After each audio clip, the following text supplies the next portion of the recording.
The narcissist has no use for the one he or she cannot control.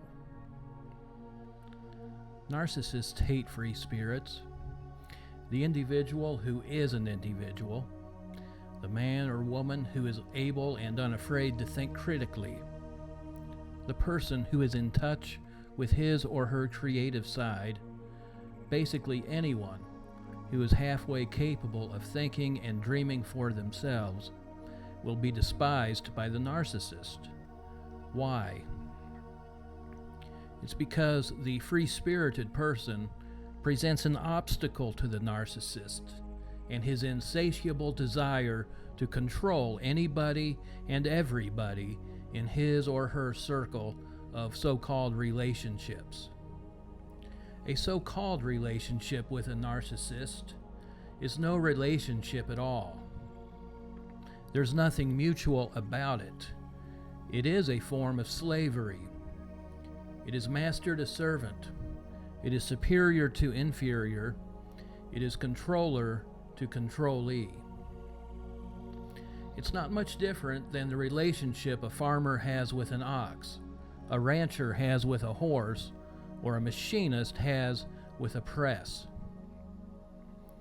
If you provide the narcissist in your life the control they desire, they will be more than happy to maintain a, quote, relationship with you. If you do not give the narc in your life the control they desire, expect to be the target of their rage, or if you're lucky, abandonment. I say if you're lucky because many narcs seek to destroy the ones that they cannot control. I've personally discovered that most narcissists are more than happy to maintain a phony relationship with you if only you will provide them a single pearl or two of your own soul, flesh, or finances that they can trample on. You know, like the swine Jesus warned us about in Matthew chapter 7. Even if you decide to hand little parts of yourself over to the narc in your life, even a pearl at a time, you will still eventually find the core of your soul trampled underfoot by the narc and his or her minions.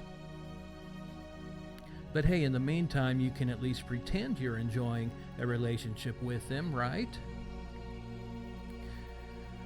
Let me make this point clear to you, and this is something I have to continually and repeatedly make to my own soul. If the narc in your life can't control you, you mean nothing to them. They don't love you, and they do not care for you. When I say you, I mean the real you.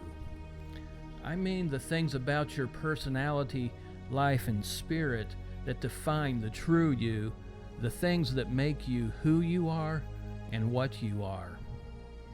The narcissist could care less about those things. Their so-called love for you extends to the level with which they can derive a use from you, like the farmer loves his ox, or a rancher loves her horse, or someone may love their new car.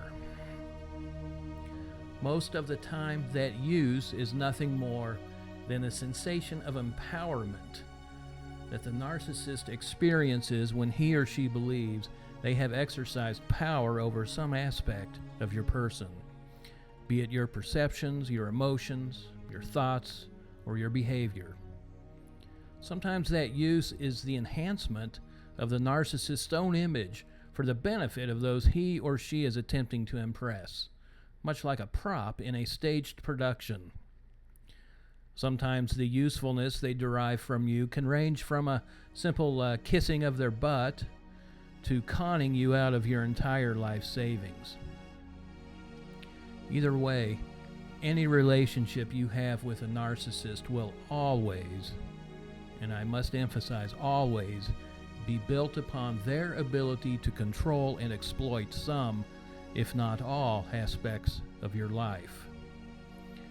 I believe 2 Peter 2:3 words this better than any psychology manual when it states that false messengers, which perfectly describes the narcissist, will attempt to make merchandise of you.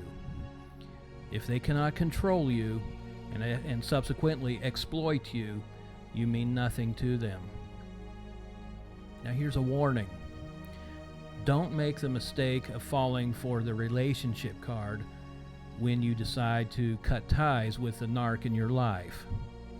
If and when you muster the strength to sever ties with a narc, expect a full-fledged attack on your morality, character, and integrity. Much of that will be centered on your unwillingness to enjoin yourself to the narc. You will be the one accused of a callous refusal to maintain relations with one so loving and kind as the narc in your life. All of the feigned and fake acts of kindness heaped on you by the narcissist, they'll be thrown back in your face as examples of your selfishness and your pettiness, as well as the narc's mercy and tenderheartedness.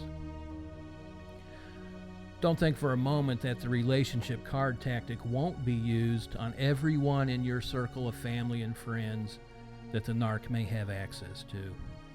They're going to hear about your bitter, unforgiving heart, while the narcissist all along only wanted a relationship with you.